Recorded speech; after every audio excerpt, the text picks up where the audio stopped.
anything that could go wrong probably went wrong in that moment. So we are good now, though.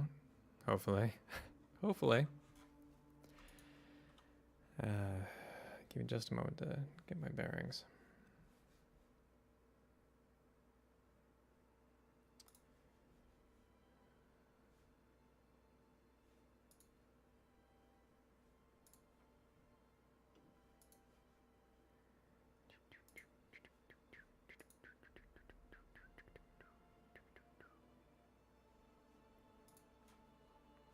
Alrighty. Let's do the thing.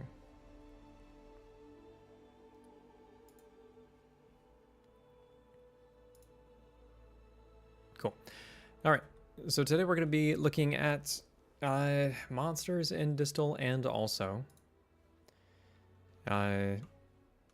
encounters in general. So through playtesting, one thing that I've noticed is that the boss mobs fall over too quick. I think that there are still there's probably a problem with health pools in general. Namely, I don't even know if it's health pools in particular. It's a little bit difficult to isolate the problem, so I want to kind of take a step back and think about the design of encounters in Distal kind of a little bit more holistically. So with that being the case, one thing that I'll break down how our monster design currently works in Distal, and we'll talk a little bit about the monsters, and then we'll go in and approach encounters as a whole, since there's a lot to talk about there. All right, so monsters in Distal, we categorize them basically in 3 different types. So if you were to compare that to, or I guess I'll go through this. So fodder is just like higher quantity enemies, the little minions that you want to throw out and die quicker than other stuff. And then you have challenging enemies, which are meant to be kind of special. And so that's like your lieutenants, the people commanding you around the battlefield, or just the one big kind of scary monster that you want to deal with. And then the boss has more complex mechanics as well. So if you're going into a boss encounter, you should expect it to be just to be more going on. So the fodder enemies are very, very simple, and then it ramps up a little bit with challenging, and then it gets even more complex with the boss enemies. Oh, cool. Take it easy, Henry. Yeah, the VOD will be doable. Good luck in Outfit Wars. That's exciting.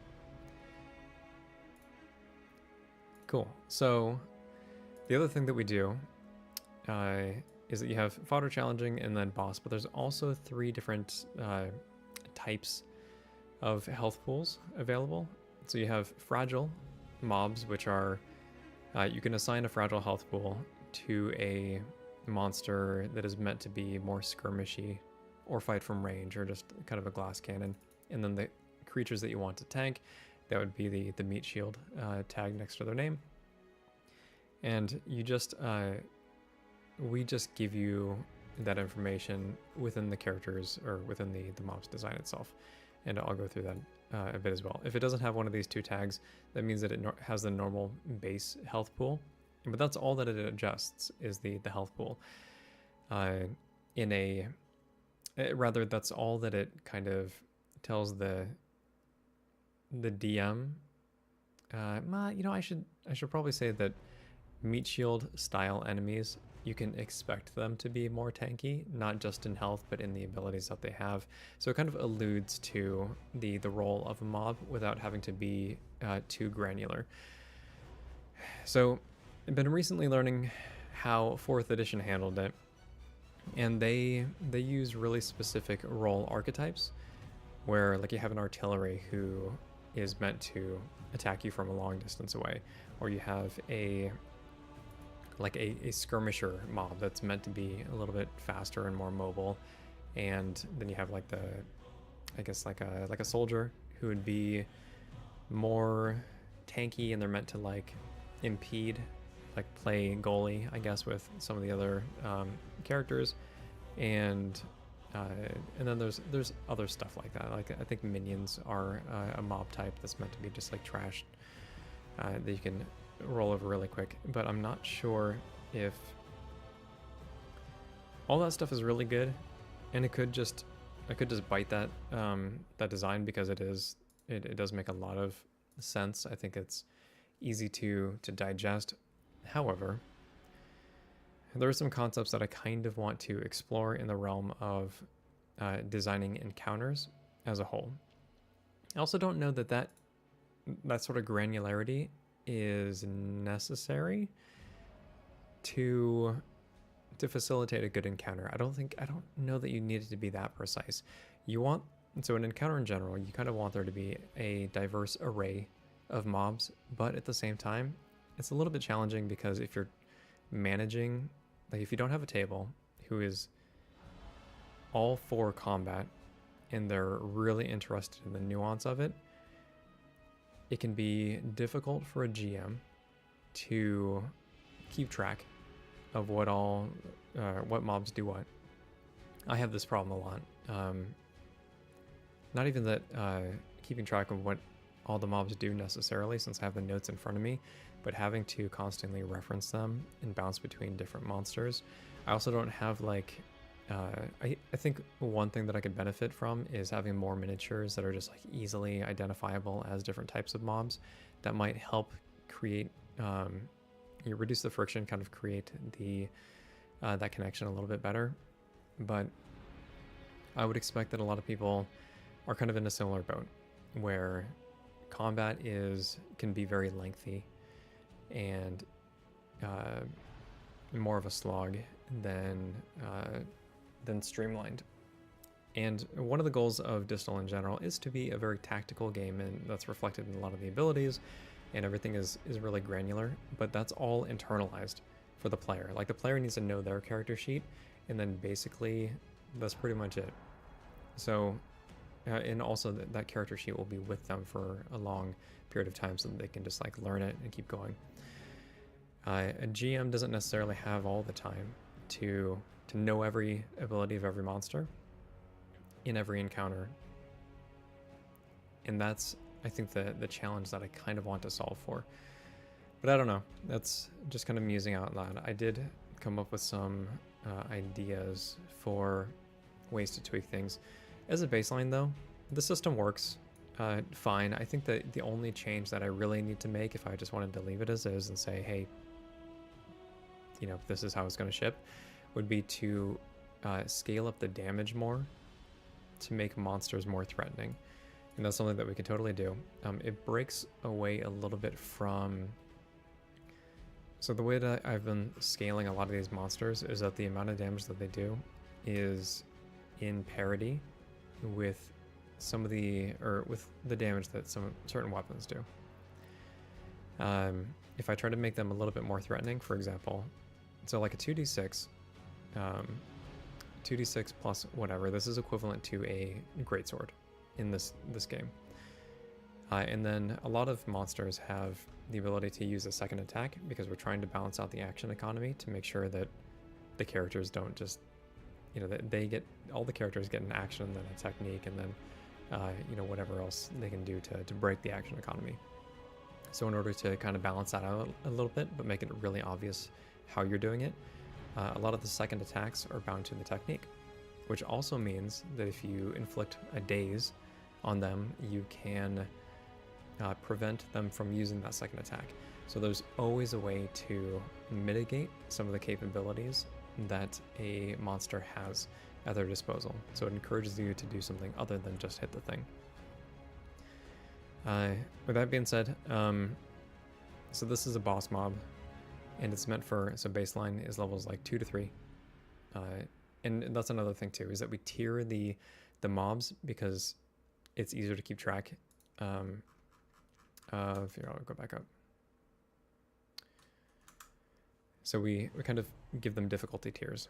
A tutorial mob, like they have 1 health, and then you can give them 8 health if you want.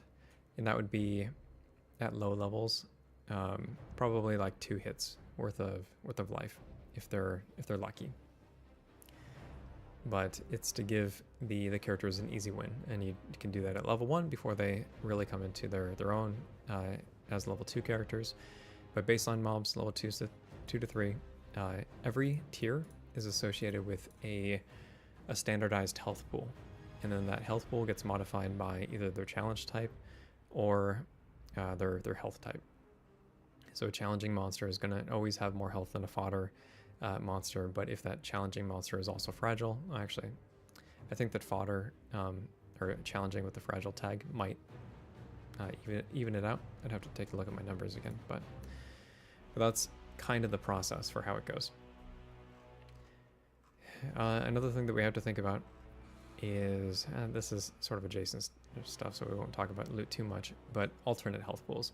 So all the monsters in the game, the way that we, or the reason rather, that we can kind of keep things tiered is that if the characters need more of a challenge, we encourage the DM to use their alternative health pool. So their alt health pool is, if you've ever entered an encounter where you have a monster, I've done this so often, where you create an encounter, it makes sense, like everything matches up as far as what the characters should be able to accomplish, and then that your boss or your special mob or whatever just gets steamrolled. That happens in D&D a lot. I know that I can just increase the health pool, but man, do I have a hard time doing it. And I think the reason for it is I come into the encounter with one idea and say, hey, I'm going to play it straight, because if I make any modifications, I'm going to feel like I'm cheating. And that's something that I feel very, like, it hurts my soul whenever I have to, like, fudge things. Like, it makes me, it's, I don't know, even if it's for the player's benefit, and everybody's like, yeah, no, just jack up the health, I'll feel really bad about doing it. So to avoid that sort of complication, we have alternate health pools. So if the party is really damage focused, or if they're just they really hit their stride, and or maybe just got like some lucky rolls or whatever, then you can jack up the health pool by using the alternate value, and that lets you prolong the encounter. We give permission for you to do that. It's baked into the rules so that you won't feel bad about me, or like me rather. We need an MMO that's 50% like Planetside. I would love that. Man, I would love that. All right, let's roll down to... okay, so some of the encounter, or the monsters, we're not going to do any actual adjustments here, but I might end up making one on stream just so you can kind of see the process. What we lack right now are a lot of level 6 monsters, or rather veteran tier monsters, where things start to become more challenging. They're also meant to, like, the characters have a whole bunch of abilities at that point that they can take advantage of, and they really shouldn't have any excuses for not being able to maneuver around whatever weirdness that a veteran mob might have. So we might make some of this stuff, but this is all, honestly, I'm going to have a hard time if I'm doing this explicitly on stream. Well, maybe not. Maybe not. But we do know that there's a problem, because they just do not do enough damage. So that is something that I'm going to look into, if not during the stream, then after. That being said, going to take a step back. Let's think about this a little bit more holistically. So if I go, let me do this off.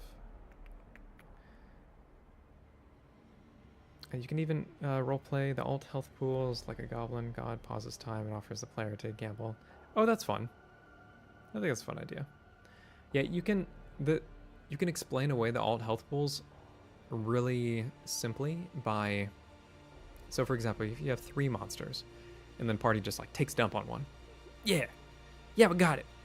And then you say that the other monsters are enraged by that, and they are fighting to, avenge their fallen comrade, and then that's a good justification for being stronger. All right, so let's look at this. I typed this up really quick. I was kind of like just thinking through some of the. I wanted to think through the approach to encounters in general, because you can get really focused on the monster stuff, and to me that would, even though I'm doing some things that kind of break me away from the 5e tradition, I really don't want to get stuck in it. I want to question why we do everything. So I'm just going to walk through this a little bit. If we're thinking about encounter design, the goals for this game, I want to focus on the development of the entire encounter rather instead of the individual mobs, and this will include probably creating better tools for the GM, which I'll talk about later. The tone of every encounter, I don't know if it should actually be every encounter, but I'm just thinking out loud here. It should be to weigh the consequences of what you're doing. The reason that I say that is that creatures, should be ingrained in the world in such a way that it doesn't always make sense for you to fight them. There's probably other solutions there. There's also weigh the consequences of what you're doing. Like if you're attacking them, okay, what if they get away? Are they going to go tell their friends, and then the encounter is going to be even bigger than it is? So I want players to figure out how to approach an encounter too. So that's I don't often run things that way. I usually do a lot of like one shots, and the long form campaign stuff is it's what I'm partial to, but also it's really difficult to get people to hang around for that unless they're really invested. And I haven't had a chance to run a long form campaign with Distal. So the third thing is that everything that we do, everything should be streamlined. So I want you to be able to easily pick creatures and drop them into a fight. I want you to easily be able to figure out how the structure of a fight should go so that you can create something interesting and make it super easy. 5% chance hidden scout saw the slaughter and reports to the Lord. Yeah, no, after battle rolls. Oh, that's fun. Yeah, leaving that up to chance might be a little bit too much, but I think that if the GM kind of has a note for like, there's like you're doing this fight in the public, or if you're like in the middle of a city, and the GM's like warning the party in advance, that would get them to think enough. And then if they're like, no, we're gonna do it anyway, then the GM has the freedom to do whatever they want. Let's see. Going down the party, some things that I think that the party should is be rewarded for playing tactically. Combat is a big part of this game. I want players to make smart decisions and feel good about making them. So the party should also have incentives to move around the battlefield. One of the most annoying parts of Dungeons and Dragons encounters that I've played with in the past is that there's just not enough movement, and that kind of plays into the playing tactically. I want there to be excuses for you to be uprooted and do something that you maybe didn't expect. The party should risk death when making poor decisions. Actually, I don't know that this one's necessarily true. But the spirit of this particular one is that I want you to feel like you are in jeopardy when there's a consequential fight. I don't want you to feel like you're the hero all the time. I want you to feel like you fight for, like you've earned a victory or survived even. But I don't want it to be like an inevitable outcome. And this stems from, I've played so many games where the DM is like they're not going to kill my character. So I can go in and I can do the stupidest stuff possible. I'm the problem player. But mostly because I just want to, like, I know that I can just run in, and I usually play fighter style characters and just beat things up. And then if I get beat down, I'm not going to die. In that sort of thing, it's not, it makes the experience less fun. I shouldn't say that it's not fun, because it is fun to do that. But also, if I know that you're not going to kill my character, it removes the consequence, which removes the choice. And that is something that I feel strongly about just in my style of play. And I would like to reflect that in Distal as well. Let's see, so the party should be capable of gathering enough knowledge to solve an encounter. So this one I feel consequences instead of death. Corn, we have there's a system to death, which I could probably run over it in a bit, but I think that it's both. So dying is a problem, but you don't necessarily need to like, you could be placed in like a dying condition in this game, and you can only be placed in that condition, have so many brushes with death before you die forever. So it's way more important in this game to not go down than it is in like 5e, where it's just like, yeah, no, fall on the floor and then I'll pick you back up for one healing. That to me is a big problem, and I don't think that they're addressing it in the new edition to Dungeons and Dragons either, which is, yeah, it is what it is.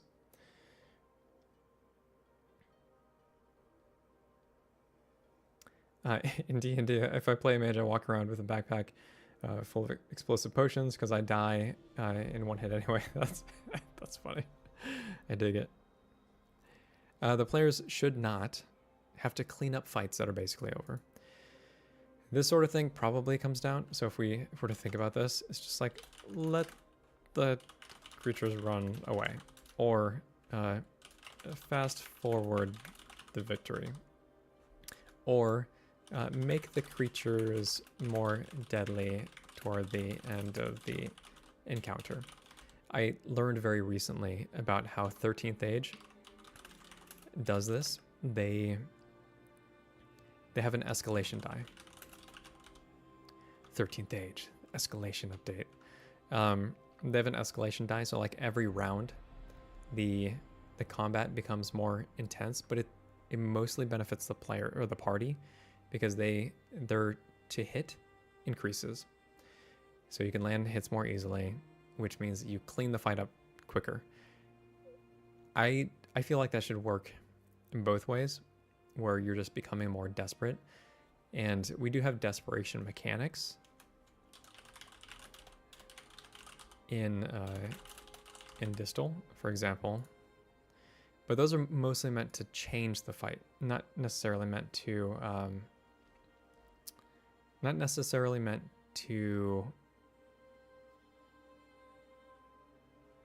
just lost my train of thought. What was I even looking at? Creature. Okay. So yeah, cleanup. So the desperation mechanics are stuff like, I'm not going to go into this one, it's a lot. Boop, boop, boop, boop, boop. So this is a desperation mechanic, but it happens after they take 1 point of damage. So you have this tidal elemental, and as an action, after he's taken damage, he's just going to try to swallow somebody and then tumble them, and they're going to be drowning just inside its body and trying to escape the drown. And this is like, it's just a baseline challenging monster, so they're going to hit this at level 2 and 3, and it's just to take somebody out of a fight and put them in jeopardy. So you have mechanics that are like that. And then here's one that's a little bit easier to go through, is like, if you have a Typhoon Elemental, which is a boss, whenever they've taken at least 12 damage or 30 damage if you're using their alternate health pool, they gain, as an action, they can become a gargantuan swarm. So they get larger They become a swarm, which means that they can like move through other people's space. They could be in other people's space.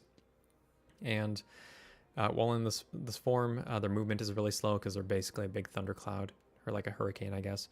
And the non-elemental creatures within the space become slowed. Actually, it's funny. This used to also unlock the Stormbolt feature, but it just gave that by default.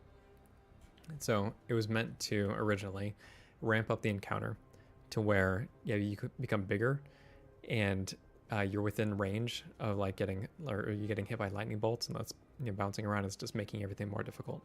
But yeah, I guess I ended up changing that.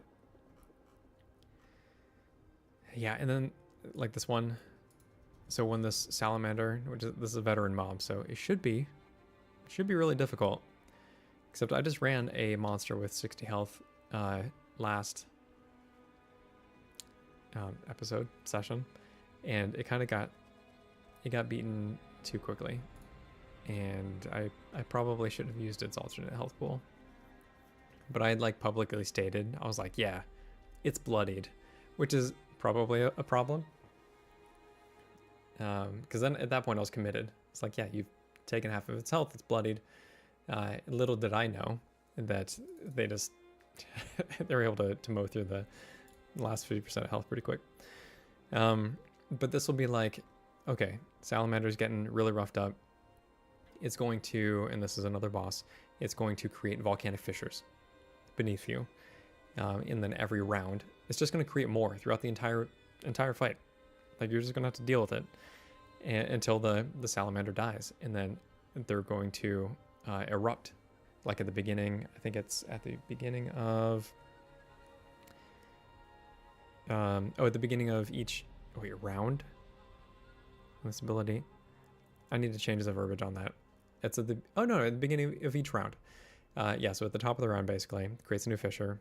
If it keeps going, creates a new fissure, and they all erupt at the same time every time.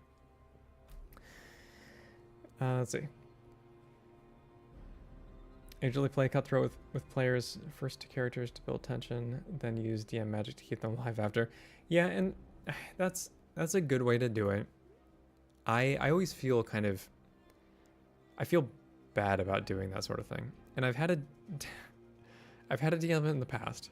I get crap about this all the time. Still, and this was like years ago, but I played one game with a DM who was fairly new, and the first encounter that they made was like a goblin ambush.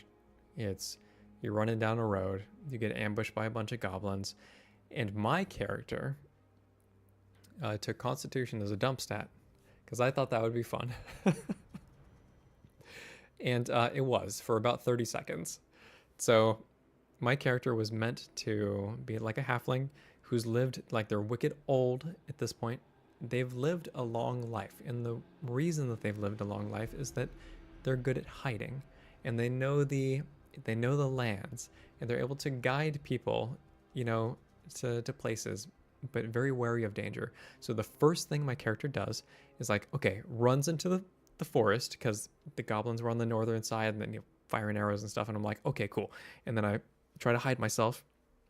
I'm just getting hidden. And then he's like, oh no. Roll some dice. 3 or like 4 goblins or whatever are just like right there, also in the forest on that side. They just hadn't gone yet, or whatever. We hadn't noticed them. And they're just like, well, they're going to shoot you now. So I just turned into a pincushion. And then he tries to, because he felt bad, he tries to save me by like, oh, you become encased in vines around, and they protect you from further harm. And it was supposed to be like, somebody else's god who is like a part of the party was pitching in to help out my character. I was like, no, just leave it dead. It's fine. Yeah. It wasn't great.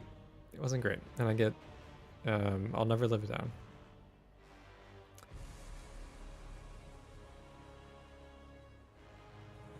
Save or dies, be scary, make it more a initiative roll to win combat. Yeah, so the way that we do initiative, though, is that it evens out the fight, um, because it's staggered. So basically, one person on the party's team and then the GM, roll against one another. And the GM uses the highest perception. It's like the challenge bonus plus the D20 roll, and then the party member uses their perception and D20 plus, or actually, it's not perception. It's just a D20 plus their dexterity or wisdom, and that's the initiative roll for the entire party. What that determines is who goes first. So, and then at that point, the party chooses which character that they want to go first, and then the GM chooses which monster they want to go first.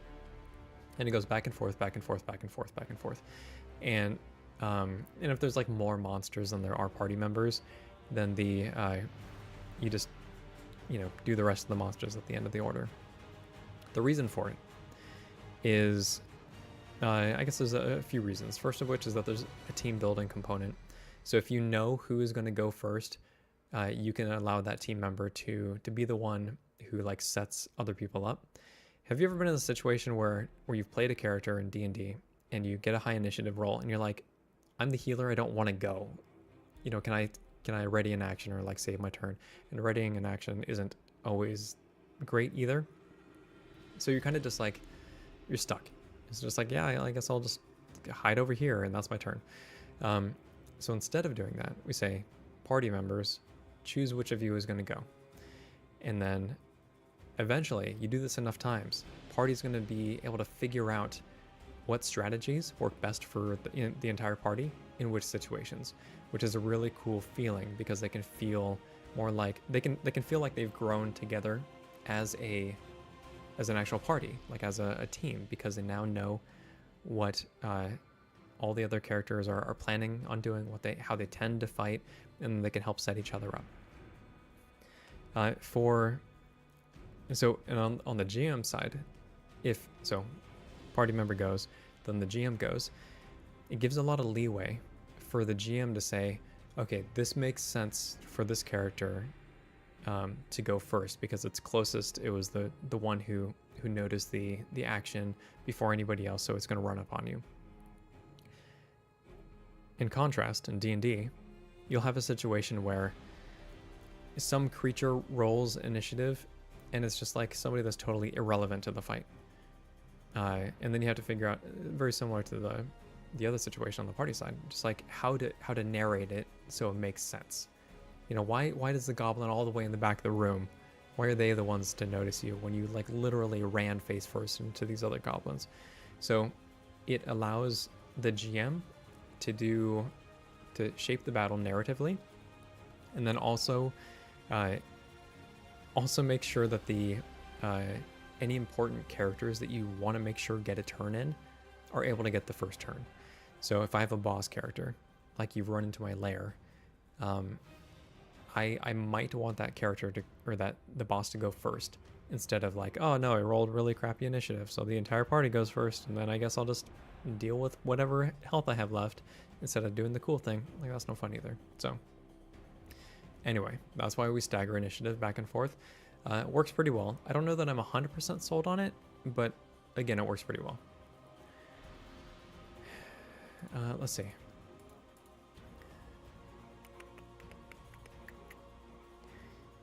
Boop, doop, boop, boop. Okay, players should not be incapable of flexing their combat capabilities. This is an important one. I want players because combat is a big part of the game, and they should never be in a situation where they're like, well, I guess I just can't do anything.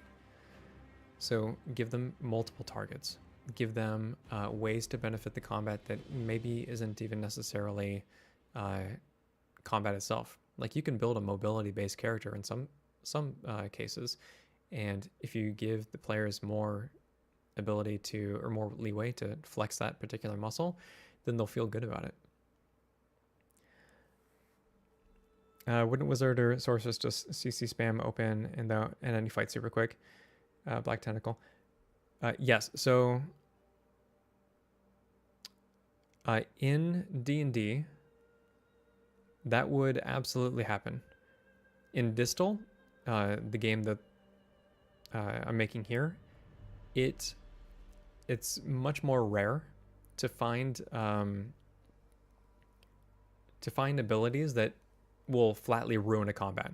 So in D&D, you have like, force wall or force cage, and then I can't think of any other good ones. Like maze is really bad too. Stuff that can just like pull somebody out of a fight.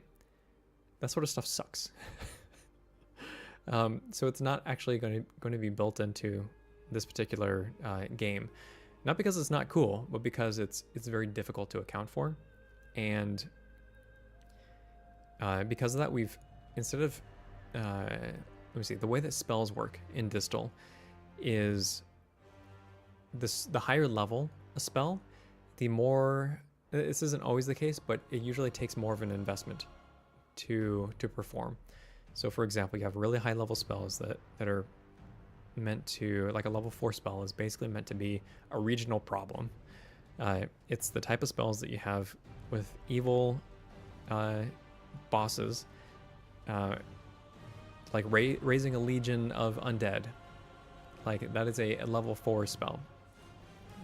Something that is meant to be done over a course of time, something that can be interrupted, and takes just a big investment. So usually combat is more about just like using more snappy spells, and those tend to be in like level 1 or 2 or 3. You could also make combat lures for leftover enemy mobs, like eighth one laughs, taunts if you don't hit them. Yeah, morale. Yeah, for sure. That's kind of what the desperation mechanics are meant to. It's a similar concept to that, but yeah, it's an interesting idea. Like if you don't hit them, they gain power, that sort of thing. Let's see. The power should not always have to resort to violence. We already talked about this one. The GM should quickly create encounters from available tools. This is one that I really want to harp on. I want to be able to make it so a GM can say, boom, boom, boom. These are the types of creatures that I want in my encounter.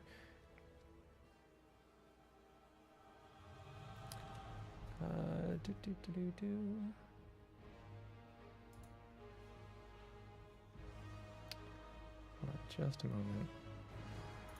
Oh. What on my desktop?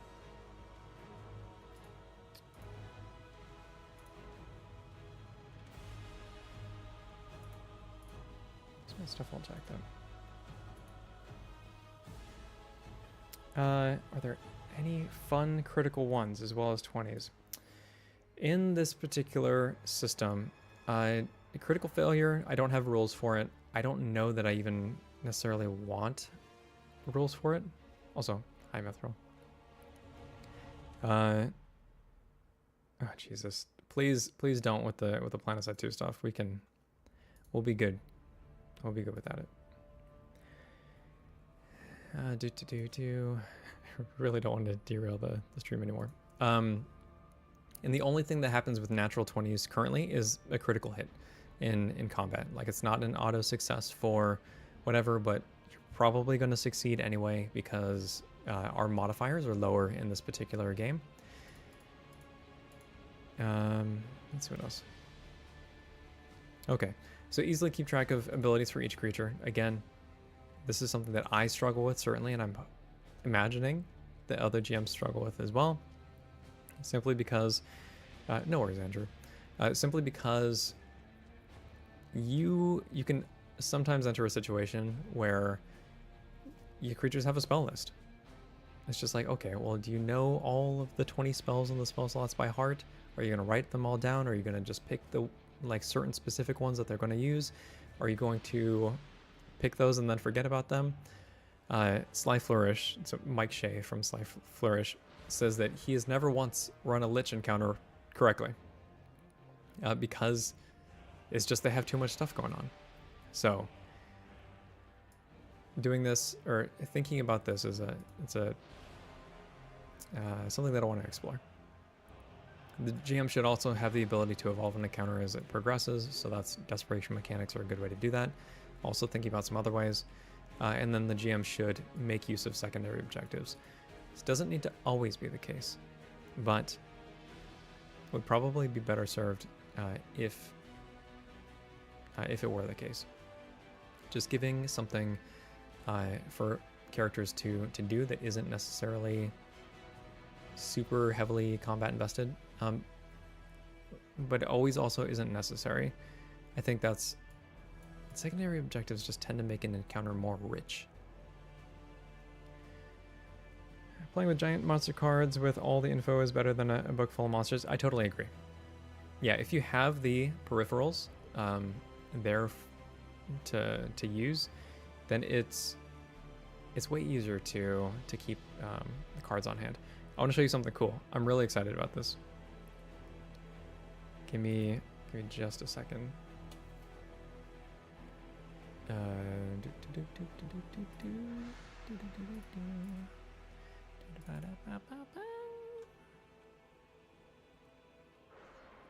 Oh, and I have music going on in the background, but I can't actually hear it because my headphones are jacked up. So I just left it.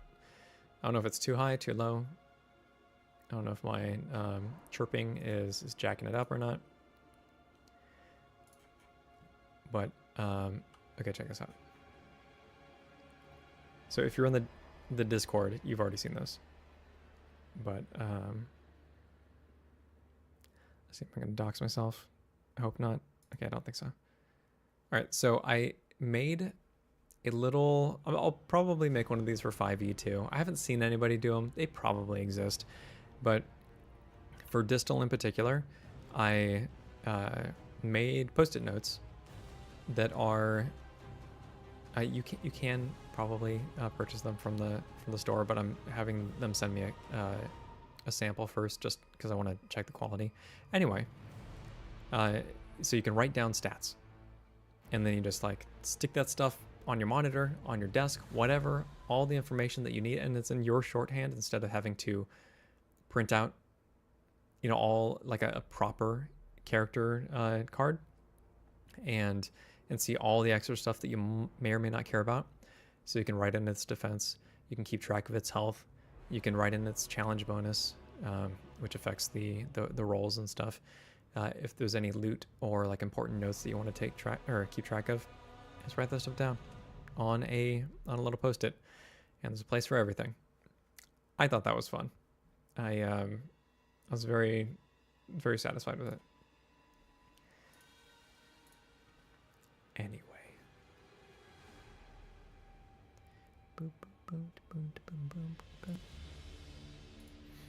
Okay. All right. So, and then I wrote down some mouth words here. This is just for me to remember.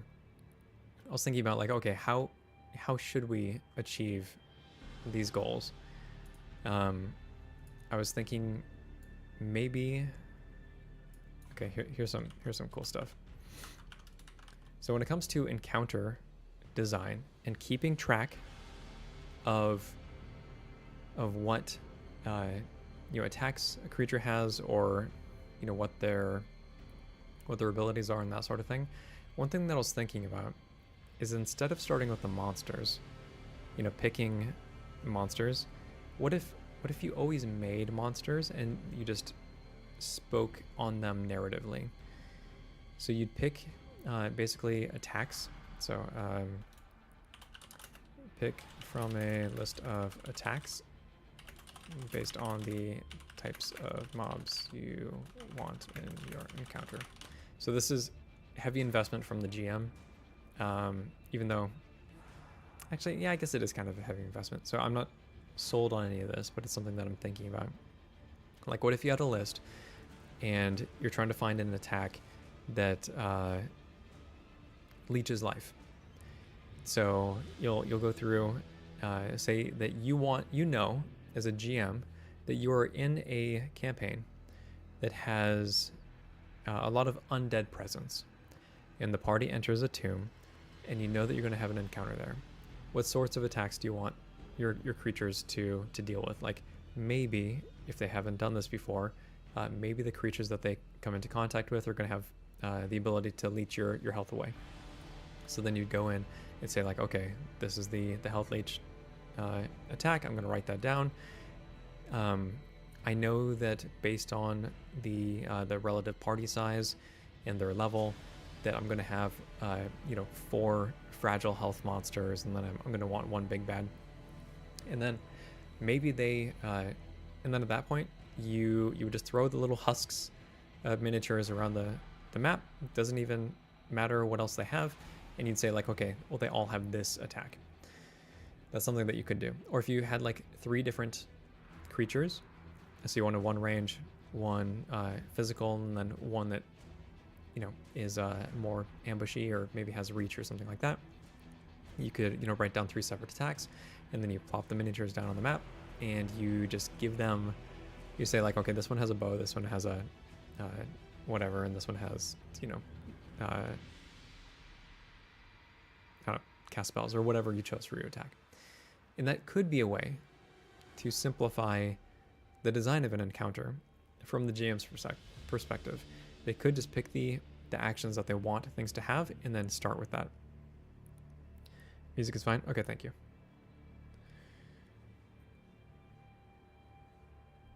Oh, Dirtpoor, that's horrifying. A straw golem that remembers every fight even after you kill it.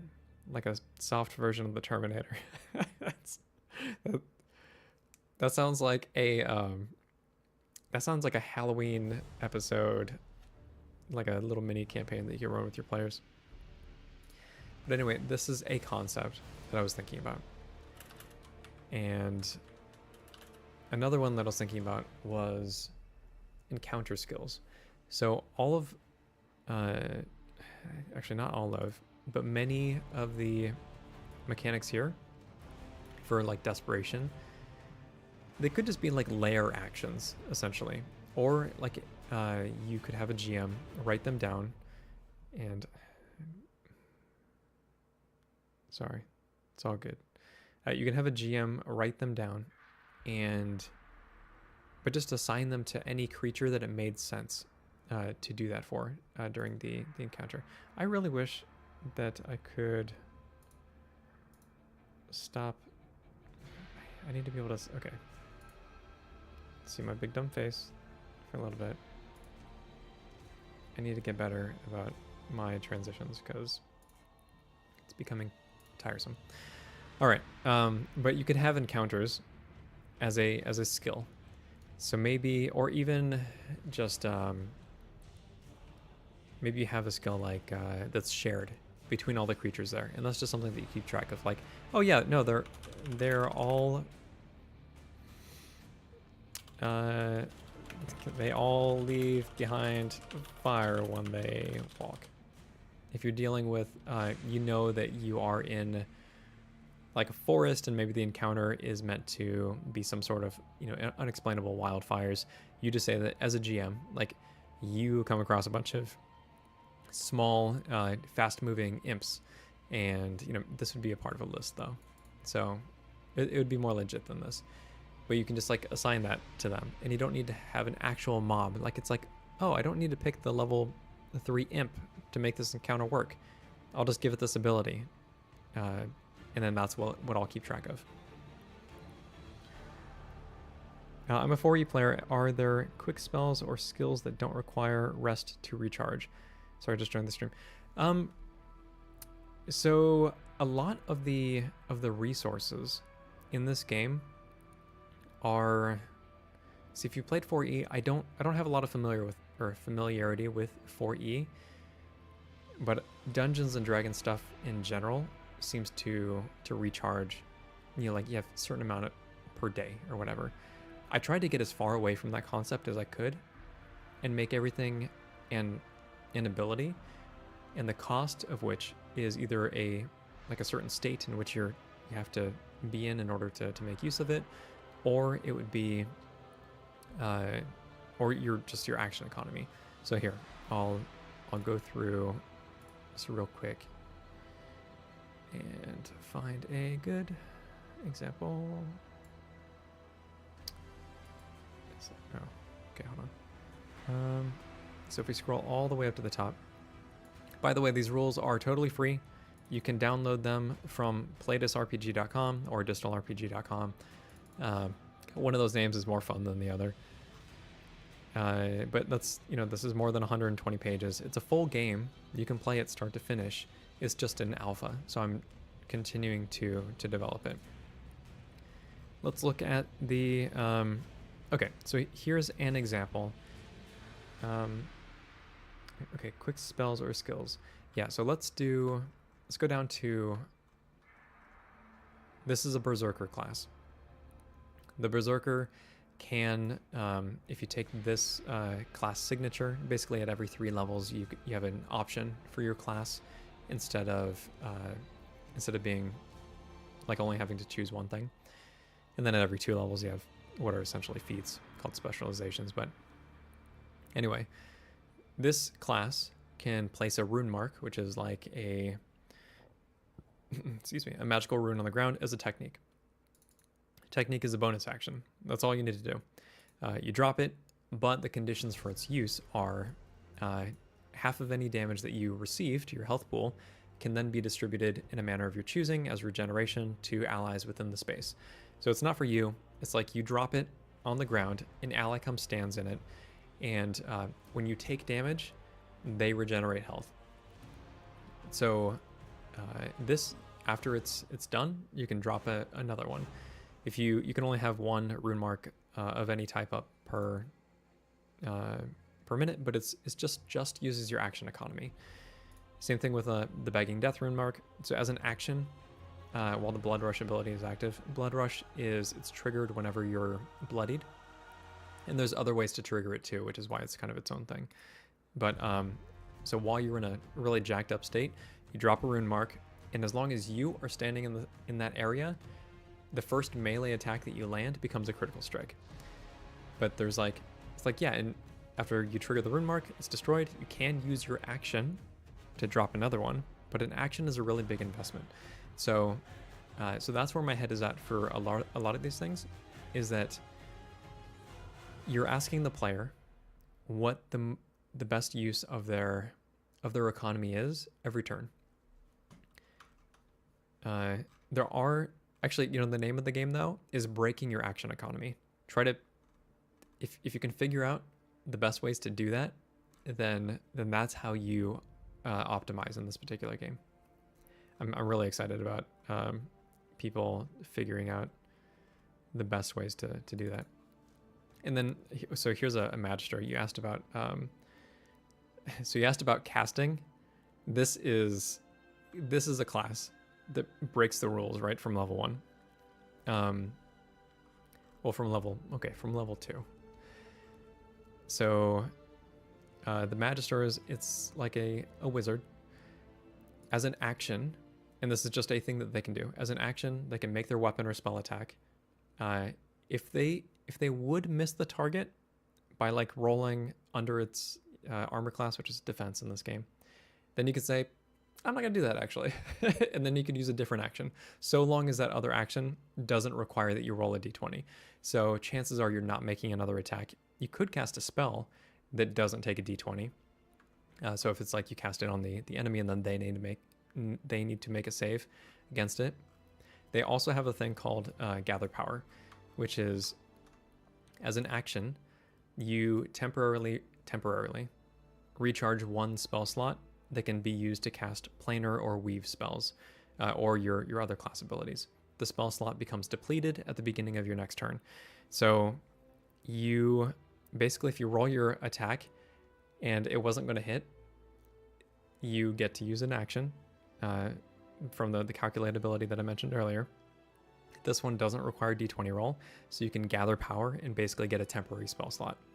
However, you've now used your action, which means that anything that you use the spell slot for needs to either be a technique, a reaction, or can be used for mage armor, because so mage armor creates a buffer, or it buffers damage, which is like a flat counter roll to incoming damage.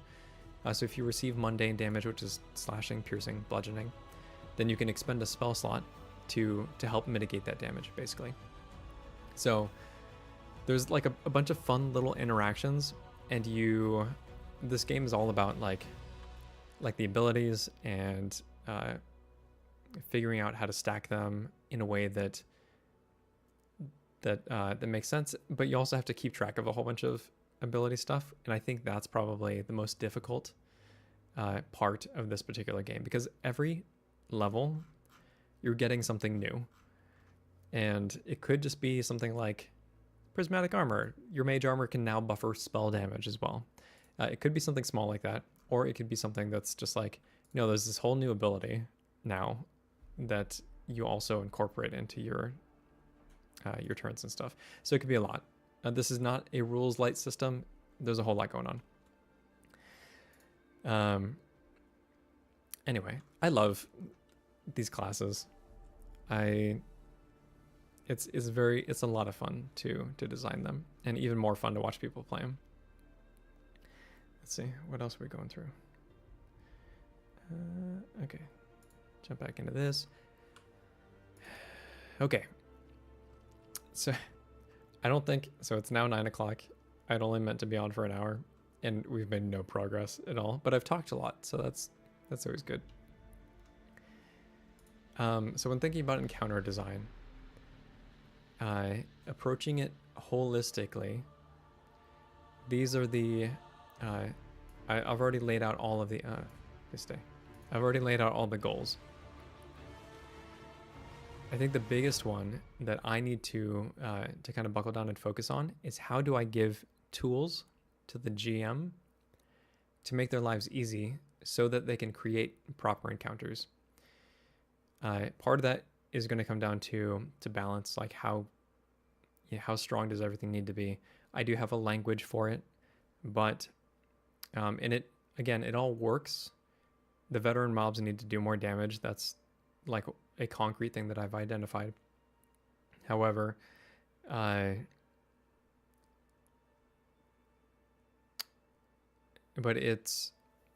I want to do more, basically. So, all right, so I'm going to show you this other thing. One thing that I was thinking about too, because again, holistic view of encounter design in general, is what types of encounters are you creating?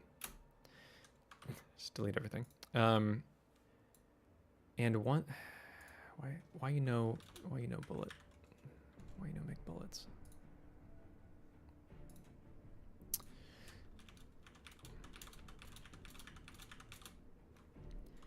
So one thing that I was thinking about is giving the GM the ability to easily either roll up an encounter or be able to pick from different objectives and like give them templates to create rooms and then fill those rooms with like objects and covering, that sort of thing. I was watching a talk from Derek Melenda. I think that's his name, from Knights of the Last Call. He like inspired a lot of just what I'm thinking about today, so that stream was really, really timely, because this is something that I needed to work through. But he was going over 4th edition, like how they do things, and I was thinking like, wow, no, a lot of that makes a lot of sense. That's I think encounter design in 5e would be way easier if they leaned into like having different roles for different mobs and that sort of thing. But you can kind of do it. It's just more difficult. Like, it takes more skill from the GM to figure out what mobs do what. Yeah, anyway, so I liked a lot of his breakdown of what he was talking about. But one thing that I was thinking is that you could probably give the GM tools for different types of encounters. And so for a protect, basically the GM would have an idea for what the party could be doing. And then they would, I mean, maybe this is just like an example list, but then they could kind of flesh out that encounter more. So I'm going to say that, oh, my characters are going to play capture the flag, which in this case would be like, what? There's a, let's see, like there's a relic of, I don't want to use a relic so much. There's an enchant book that the necromancer is drawing. Please, I need time. Is drawing power from. And will complete a ritual. And so we can just say like, okay, so the players need to get the book away from them. The players need to toss the book off the edge of the cliff. There's a convenient cliff nearby. All right, just don't question it. It doesn't have to be this. What I'm saying is that you could give them a spark, and even do different prompts for different like styles of capture the flag. I'm really big on prompts. I don't know if anybody. So, create a character. Have you looked at Icon? The designers use game modes to make encounters more engaging. I have not. I'm assuming that Icon is a tabletop system, because I would love to see how other people are doing this. Because I have ideas, but ideas are easy. Implementation, I would love to see how people do it, to know like what they stayed away from. I love breaking down their people's design decisions. Okay, so to prove my love of prompts to you, if you create a character in Distal, this one's, if you're still around, Mithril, I'm really proud of this. You might dig it. I don't know if you're coming from 4E, maybe that's not quite the same type of game, but creating a background in Distal is done via prompts. And so you don't just like pick a background from a list. It gives you, each prompt has, they give you little benefits, tangible benefits, based on the experiences that your character has had earlier in their life. And it brings you right up to the point where you become an adventurer. It's like it's your story up to this point, your origin story. And the way that you do that is by using prompts. So it's like, I grew up, you can roll on the table. We strongly encourage you to do that at least once, because the results might surprise you. So if I roll on this table, I grew up during a time of war. I gained, point in politics, point in strategy, a weapon proficiency. And my days were spent, prompt 2. So I would roll on the table. My days were spent, let's do, could be solving mysteries. It could be anything, really, but burying the dead is a fun one. So I grew up during a time of war, and in my days were spent burying the dead. So maybe this could be anything, but what it's meant to do is give you a seed of an idea for the backstory of your character. Maybe they grew up in a time of war just out of circumstance. Their nation or their empire is being sieged, and they spent time burying the dead because maybe they're just a medic on the battlefield, or maybe they were a pastor in a church, or maybe they were the grave digger, literally burying the dead. You can go all sorts of different directions, and then this would give you like, okay, aid, religion, obscura, and that kind of goes through. It says I became, and then this is mostly to give you like a loadout. So an adventurer, a nomad, sellsword, hero, villain, and then the day. So this is like something that happens to you that then changes your way of life. Anyway, I'm not going to go through it anymore, but this is super fun. Creating the contacts, because you come into contact with people who strongly influence your history, is another fun system that you develop through prompts. And then even in session 0, I'm so off track at this point. Sorry to anybody who wanted to see me actually design things on stream. And then even during your session 0, you are, it's a team building exercise to build an organization for your entire party. So basically find the excuse for why all of your characters know each other. What sorts of business do you engage with now? What are you known for? How far has your reputation spread? What sorts of, and this is one that you don't necessarily need to roll on, and it says it's more important to like choose things that make sense. But for example, you're building an organization with all of the people at your table, and you're figuring out together what sorts of themes are going to be in your campaign, what sorts of experiences you're very likely to have. And then that just goes through prompts. And then there's like a fun name thing too. Like most call you the Desperate Fang. Cool. Or the Crooked Cudgel. Or the Shifty Few. Anyway. Obscura is... Oh, Icon and Lan... Oh, okay. Cool. I've heard of Lancer. Have not heard of Icon. I will definitely check it out. What is Obscura? So Obscura is, if we go up to the skills,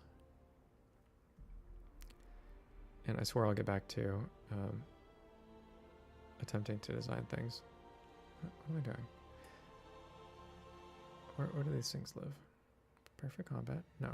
Telling your skills and knowledge. So Obscura is lost, ancient, occult knowledge. So any sort of tombs or just forgotten about things. It has a lot to do with, you know, cultists as well, just because it tends to be like obscure magic. Yeah.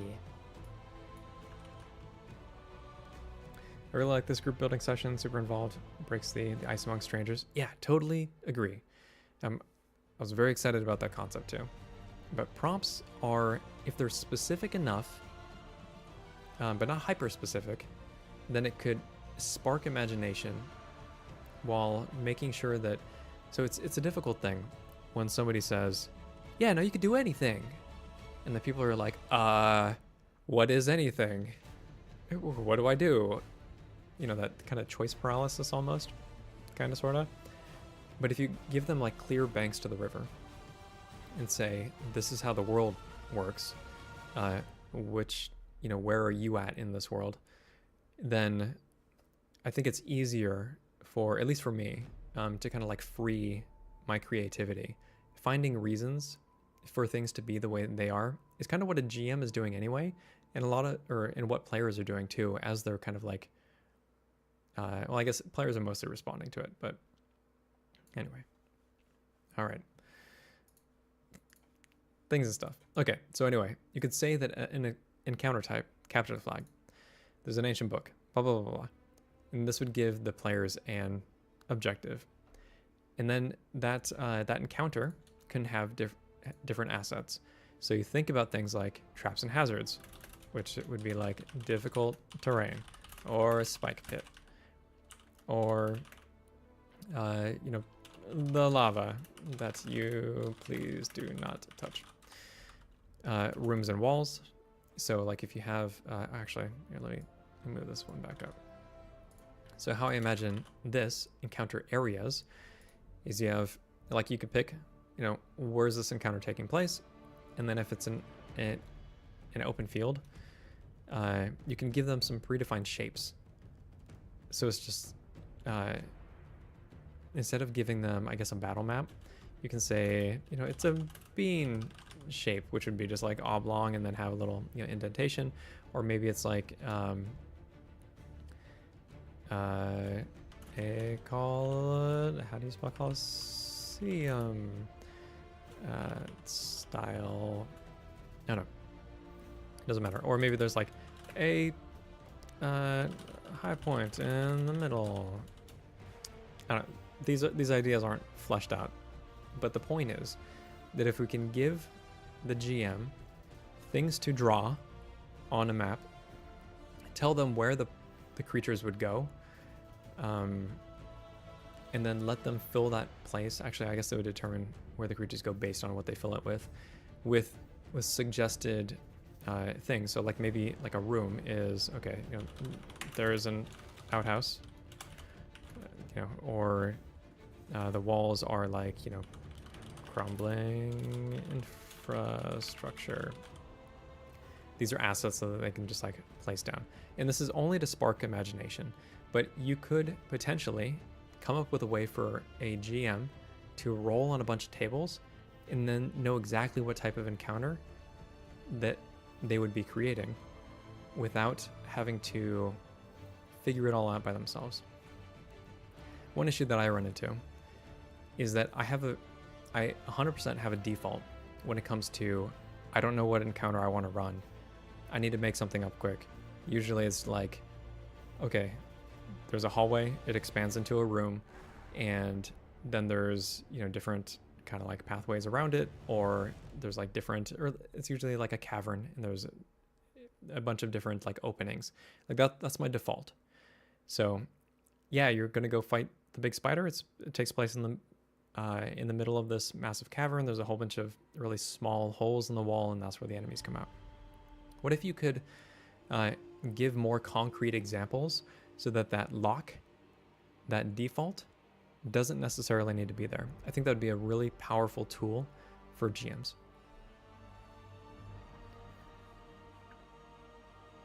Are encounters written on encounter cards in your game, or are they in the rulebook? I played some games where the encounters are randomized based on the encounter card draw. Oh, that's interesting. So currently with the alpha rules, all we have are your monster rules. And then there is a module that you can download as well. It has some battle maps associated with it. And the module is meant to be like really introductory, like introduce the GM and the players to the game. So it should be pretty easy. If there's any sort of TPK, I'm doing it wrong, and please let me know. But aside from that, it's whatever the GM comes up with. So we don't have a concrete system of laying out encounters for you, and that's kind of why I want to give the GM more tools. Because when you have, I mean, I think GMs, experienced GMs, are able to find ways to create interesting encounters. They're able to go online, find battle maps, and then that spark imagination. They can find all the monsters and put them in the places, you know, and make something interesting. But unless you're an experienced GM, it could be overwhelming. And I think that we can give the GM some tools to make that burden a little bit lighter. Let's see. So this is all you get, Mithril. It's monsters and enemies, and then there's some tiers for. Well, there's a bunch of stuff in here. I'll let you read it, but there's monster rules, and then there's the actual monsters, and we decide to figure it out. This is alpha. We'll get further along. I'm sure I'll have more rules to help with later, but yeah. Okie dokie. Was there anything else that I wanted to cover? Yeah, these were all just like musing on what sorts of encounters can we help a GM make. Like protectables, like protect the innocents, or the person channeling a protective barrier, or like there is a like a barricade that has health. So these are some things that you can like drop into. Amplifiers could be like mana bleed, which could just give you charged spell slots. That could be an environmental factor. Environmental factors, actually, there's a couple that exist currently that are like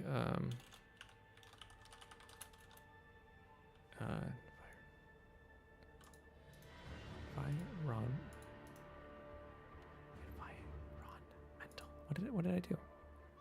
Oh, there's no N. Okay. Environmental. We have there's extreme weather. There's rules for that in the game. It can make your combat more interesting and force the players to make some considerations. I ran a combat encounter that there was harsh weather, but it was unexpected. And this happens within the world, where if you've ever played the game Rift, in this game also, there are rifts that can be created to some of the other planes that exist. And when that happens, their world kind of like bleeds into the Distal. The Distal is it's meant to be that sort of like Midgard material plane, I guess. But the reason that it's preserved is because it doesn't let the influences usually of the outside of the other planes kind of infect it. And at least it hasn't for a long time, because you've had these monolithic keystones that are somehow anchoring the world and protecting it from outside influence. But those stones have begun like cracking, and because of that, the protections have begun fading. So you will occasionally have like two planes rubbing right up against one another for a limited time, and then you'll get some sort of crazy environmental disturbance, like really cold weather, or creatures from that other plane entering the Distal. So anyway, I had an encounter that was like super cold weather, and the rules for it are, if you're wearing heavier armor, it's easy to you suffer less. And if you have expedition furs, which are like warm weather or cold weather gear, then you're all good. But if you don't, and you'll take cold damage periodically in combat, and then like once every minute when you're outside of combat. But more than that, you will occasionally, is it fatigue? I feel like you're always encumbered, which is half movement speed in this game. And there's something else that's going on. No, I think it's just the cold damage actually. But anyway, there was like warm mushrooms from this other plane too. And in Yezijord, which is the plane of ice or the Winter Song or whatever, all of the ecology there is in this constant state of trying to either steal or generate heat, or collect or generate heat. So you have monsters who take it from others, and then you have creatures and flora and fauna who generate it on their own. And then you'll have like civilizations that try to like breed those monsters and keep them in captivity the same way that you would cows, because it's devastatingly cold in this plane, and that's how you survive. But when you have a lot of heat, like as a resource, like I guess it'd be water in Dune, then you are a target. So there's this constant cycle of like trying to achieve warmth and hold on to it. Anyway, any day-night encounters, ghouls, vampires, skeletons, not baked into the game, but that's all stuff that you can create from the rules. And there's really specific rules about darkness and hiding that I try to streamline. There's a lot of stuff that I try to streamline in this particular game without dumbing it down too much. One of the things that I feel 5e did is that they played way too much with advantage and disadvantage, so where it kind of killed some of the nuance of certain things. So I kind of tried to get away from that in certain areas, but we'll see how it turns out. So much talking, not enough writing. So I think that I'm actually going to come back to some of this stuff later. But thank you all for hanging out. I think I'm going to dip out and probably get some work done tomorrow on this particular thing. But thank you so much for hanging out and listening to my prattle. If you want to learn more about Distal, you can do that at playdisrpg.com or distalrpg.com. The core rules for the alpha, which is it's constantly updated. It's more than 120 pages, totally free. There's also some battle maps. There's also the character sheets. There's also an introductory module that you can play. Bring it to your table, play with it, see what you think, see if the game is right for you, and let me know what you think. We develop in the Discord primarily, so if you have feedback, you can solicit it. You can deliver it there, or even in the bottom of videos and that sort of thing too. I'm very open to hearing people's experiences and what I can do to make things better. But all right, thank y'all. See you later.